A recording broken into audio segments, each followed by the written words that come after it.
Selamat pagi anak-anak, hari ini kita akan belajar sesuatu yang sangat seru. Apakah kita akan belajar tentang makanan enak, Bu Guru? Kita akan belajar tentang koloid. Anak-anak mari perhatikan kembali, sekarang kita akan mengetahui jenis-jenis dari koloid dalam kehidupan sehari-hari. Contohnya apa, Ibu? Saya hanya tahu susu dan kopi. Asik, belajar hal baru lagi. Pasti akan asik dan menyenangkan. Coba lihat contoh koloid ini. Susu coklat merupakan contoh koloid tipe emulsi zat cair, tersebar dalam zat cair lain. Apa karena lemak dari susu tersebar dalam air, makanya tidak mudah mengendap? Ya, tepat sekali. Sekarang coba lihat asap dari pembakaran sampah itu. Itu termasuk koloid tipe aerosol padat. Partikel padat tersebar dalam gas. Makanya bisa terlihat seperti kabut. Wah, ternyata koloid juga berada di udara. Nah, sekarang mari kita membuat contoh koloid song. Sekarang campurkan dengan air, kemudian aduk rata. Bagaimanakah jika kita tambahkan lem? Wow, seru kita bisa buat koloid. Sekarang yuk kita membuat gel. Campurkan semua bahan dan lihat apa yang terjadi. Wow, ternyata membentuk jelly gel memiliki kekentalan lebih tinggi dibandingkan cairan dan struktur yang lebih kaku. Selain itu, stabilitas kemampuan, elastisitas transparasi gel lebih tinggi dari cairan. Baiklah, setelah memahami jenis-jenis koloid, sekarang kita akan memahami tentang sifat-sifat koloid. Wah, pasti seru nih. Semakin penasaran dengan koloid dalam kehidupan sehari-hari. Pastinya banyak hal-hal menarik yang belum kita ketahui tapi sering kita temui dalam kehidupan sehari-hari. Efek Tyndall adalah koloid yang dapat menghamburkan cahaya dan partikel-partikel kecil dan membuatnya sebagai sinar yang menyebar. Kenapa cahaya bisa melewati susu seperti itu? Hal itu partikel-partikel dari susu yang kecil dapat mengamburkan cahaya sehingga membuatnya seperti sinar yang menyambar. Efek Tyndall. Bila suatu larutan disinari seberkas sinar, maka berkas sinar tersebut akan diserap dan hanya sebagian kecil yang akan dipancarkan. Nah, kalau di koloid, sinar tersebut akan dihamburkan oleh partikel koloid, sehingga sinar yang melewati sistem koloid akan teramati berupa jalur cahaya. Contoh pada kehidupan sehari-hari, efek Tyndall dapat kita temui pada peristiwa sorot cahaya mobil berkasnya akan terlihat jelas pada daerah yang berkabut.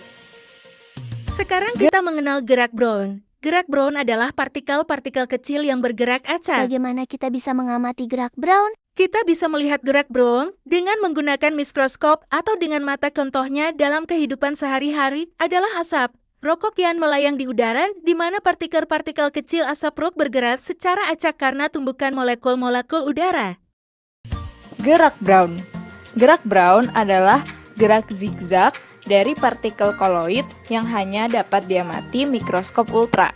Gerak ini disebabkan adanya tumbukan dari partikel medium pendispersi pada partikel koloid yang terdispersi. Tahu nggak sih, semakin tinggi temperatur, maka gerak Brown akan semakin cepat karena energi kinetik molekul medium meningkat, sehingga tumbukan akan lebih kuat. Siapa dari kalian yang pernah dengar istilah cuci darah?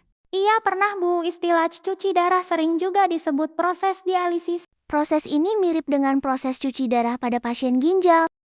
Dialisis merupakan proses pemisihan zat-zat yang tidak dibutuhkan dalam darah dengan menggunakan membran semi-permeabel. Selanjutnya kita mengenal elektronegativitas adalah kemampuan suatu atom untuk menarik elektron ke arah dirinya sendiri. Lalu, apa hubungan elektronegativitas dengan arang? Itu karena arang mempunyai elektronegativitas yang tinggi sehingga dapat menarik elektron ke arah dirinya sendiri dan menarik komponen-komponen yang memiliki muatan negatif. Listrik. Elektroforesis adalah suatu cara untuk menunjukkan bahwa partikel koloid dapat bermuatan. Sifat ini kurang lebih dapat dilihat pada koloid jenis Sol. Apabila ke dalam sistem koloid dimasukkan dua batang elektrode dan dihubungkan dengan sumber arus searah, maka partikel koloid akan bergerak ke salah satu elektrode. Koloid bermuatan negatif akan bergerak ke anode atau elektrode positif, sedangkan koloid yang bermuatan positif akan bergerak ke katode atau elektrode negatif. Sekarang absorpsi. Absorpsi merupakan proses penangkapan atau penyerapan suatu zat oleh permukaan suatu bahan. Contoh, adsorpsi dalam kehidupan sehari-hari apa? Contohnya seperti deodoran yang sering kita pakai sehari-hari. Ya benar, di dalam deodoran terdapat air tawas yang dapat menyerap keringat yang kita hasilkan. Wah, seru ya. Proses kerja dari deodoran. Kita dapat menemui sifat adsorpsi dalam deodoran yang kita pakai sehari-hari. Di dalam deodoran terdapat air tawas yang dapat menyerap keringat yang kita hasilkan. Wah, ternyata telur setelah direbus dia akan menggumpal. Nah, proses yang terjadi, proses apa, Bu?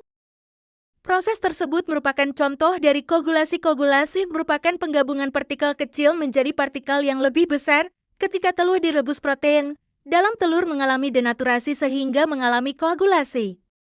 Setiap kali kita merebuskan telur, maka telur akan mengalami proses koagulasi sehingga menjadi keras dan menjadi telur rebus. Koagulasi pada koloid dapat terjadi diakibatkan oleh peristiwa mekanis, kimia, dan juga fisis.